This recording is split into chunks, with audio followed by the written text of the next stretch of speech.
Chicken plus बकरी plus मछली। भागलपुर के वन क्षेत्र में एक छोटा सा गांव था। उस गांव में बिट्टू नाम का एक गरीब युवक रहता था। वह छोटे मोटे काम करके रोज पैसे कमाता था।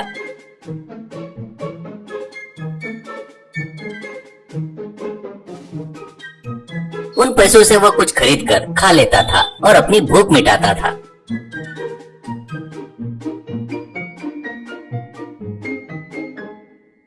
जिस दिन उसे काम नहीं मिलता, वह पंप का पानी पीकर पेट भरता था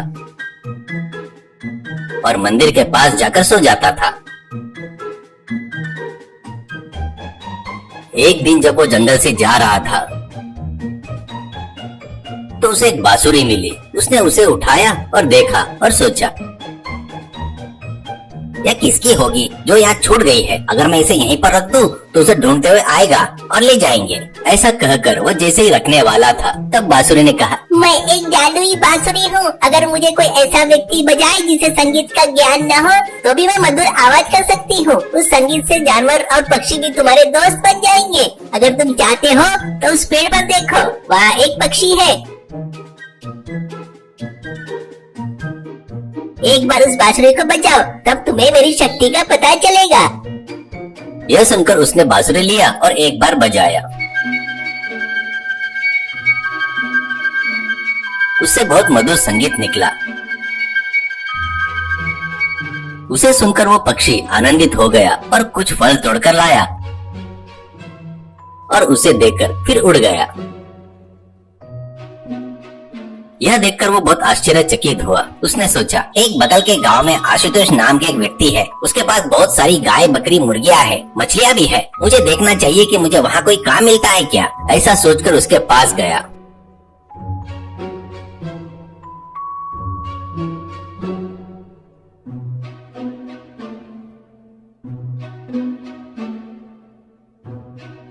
वो उससे मिला और पूछा, साहब क्या आप मुझे कोई काम दे सकते हो क्या? मैं करूँगा, ऐसा कहता है। इस पर आशुतोष ने कहा, देखो बेटा, मुझे इन पशुओं से बहुत प्यार है। तुम्हें इनका बहुत ध्यान रखना होगा। मैं तुम्हें खाना दूंगा, रहने की जगह दूंगा और हर महीने वेतन भी दूंगा। लेकिन क्या तुम सच में इनका ध्यान रख सकते हो? ऐसा कहते ही उसने जवाब दिया, मैं इन्हें अपने बच्चों की तरह रखूंगा साहब। उस दिन से उसने काम करना शुरू कर दिया।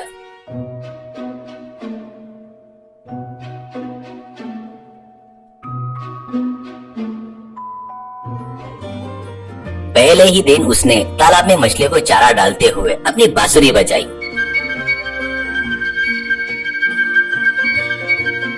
तब छिन छिन छिन की आवाज का संगीत आया। उसे सुनकर पूरी मछलियां ऊपर आई, चारा खाया और फिर पानी में वापस चली गई।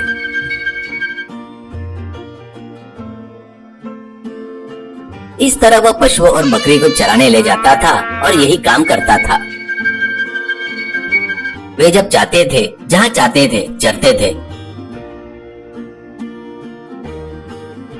और अंत में घर लौटते समय जैसे वो एक बार बांसुरी बजाता,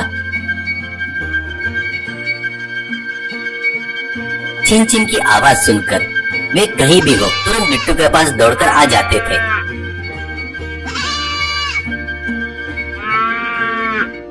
इस तरह वह उन्हें घर लेकर आता था। कुछ दिनों में उन्होंने खूब खाकर बहुत ताकतवर हो गए।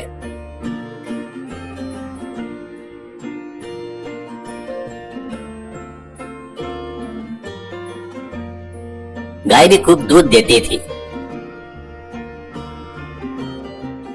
वहाँ उन्हें प्यार से नाम भी देते थे और पुकारते थे।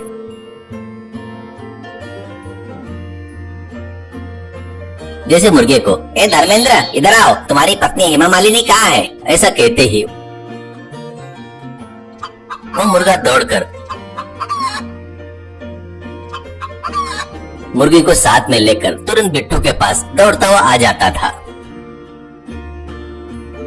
इसी तरह गाय को, बेटा भीम इधर आओ, ऐसा कहने पर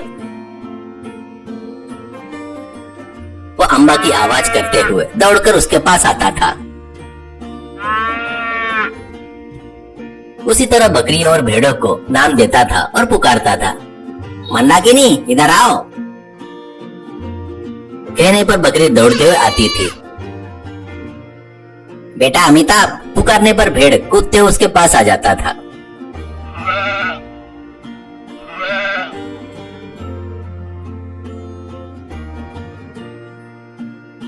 यह देखकर आशुतोष ने बिट्टू की खूब प्रशंसा की। मैं बहुत से चरवाहों को देखा हूँ, लेकिन तुम्हारे जैसा कोई नहीं देखा। शाबाश बिट्टू, तुम मेरे पक्षी और पशुधन का इतना ध्यान रख रहे हो। मैं तुम्हारा वेतन बढ़ा दूंगा, ऐसा उसने कहा। इस पर बिट्टू ने प्यार से कहा, सर आप मुझे भोजन दे रहे हो, रहने की जगह दे रहे हो और वेतन भी दे रहे हो, मेरे लिए ये बहुत है, ऐसा कहता है। यह सुनकर आशुतोष ने उसकी ईमानदारी देखकर उसकी और भी तारीफ की। एक दिन हमेशा की तरह पशुओं को चराने ले गया और जब वो चर रहे थे तो वो एक पास के पेड़ पर चढ़कर सो गया। उसी समय वहां पर चोरों का समूह आया। पशुओं के झुंड को देखकर चोरों के सरदार ने सोचा, अरे वाह, अगर मैं इन पशुओं को बाजार में बेच दूं तो ढेर सारा पैसा कमा सकता हूँ। तुरंत इसे गुफा में ले चलो। और वो चला गया। बाकी चोरों ने उन पशुओं को कितना भी डराया, हाका, वे इंच भी नहीं हिले। वो बस देखते ही रहे और फिर चरने लगे। उन्हें कुछ समझ में नहीं आया।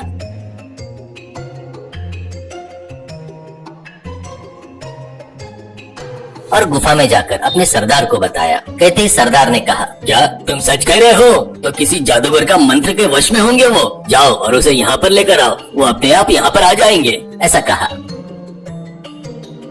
सभी चोर अपने शिकारी कुत्ते को साथ लेकर हर दिशा में खोजने के लिए निकल गए। बिट्टू उन्हें देखकर डर गया और एक पेड़ के खोखले में छिप गया। लेकिन चोरों ने साथ लाए कुत्ते ने सूंघ लिया और भौंकने लगे। की आवाज सुनकर उन्हें बिट्टू को देख लिया। अरे तुम यहाँ छुपे हुए हो, चलो, और उसे गुफा की तरफ घसीटते ले गए। तब उनके सरदार ने उसे धमकी दी, ईमानदारी से मंत्र चलाओ और इन पशुओं को यहाँ ले आओ, वरना मैं तुम्हें मार दूंगा। ऐसा कहते ही डर के मारे बिट्टू ने बांसुरी बजाई। बस पशु, भेड़, मुर्गियां, बकरी सभी आ गए।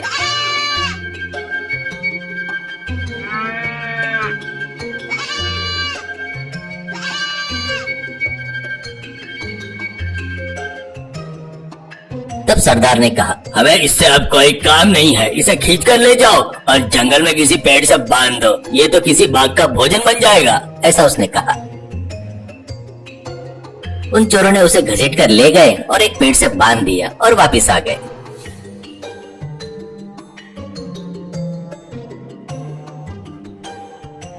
तब गुफा में सरदार ने उनसे कहा, अरे इनमें से कोई तंदुरुस्त भेड़ है ना, उसको देखो, मारो और बिरयानी बनाओ, ऐसा उन्होंने आदेश दिया।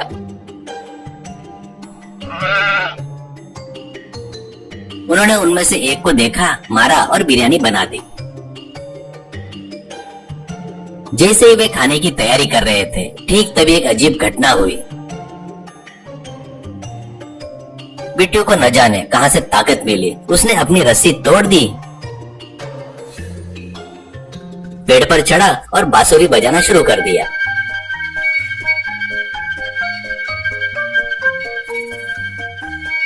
चिन चिन की आवाज सुनकर सभी जानवर गुफा में चोरों को मारकर वहां से दौड़कर बिट्टू के पास आ गए। अजीब बात यह थी कि उनकी थाली में परोसी गई बिरयानी भी गायब हो गई। यह देखकर वो आश्चर्यचकित हुए। उन्हें कुछ समझ में नहीं आया और वे भी उस जगह पर आ गए जहाँ पर बिट्टू को बांधा गया था। वहाँ पर आकर उन्होंने देखा तो पेड़ पर बिट्टू बांसुरी बजा रहा था। नीचे पशु खुशी से चर रहे थे। आश्चर्य की बात यह थी कि उन्होंने जिस भेड़ को मारकर बिरयानी बनाई थी वह भी वहाँ पर चरता हुआ दिखाई दिया।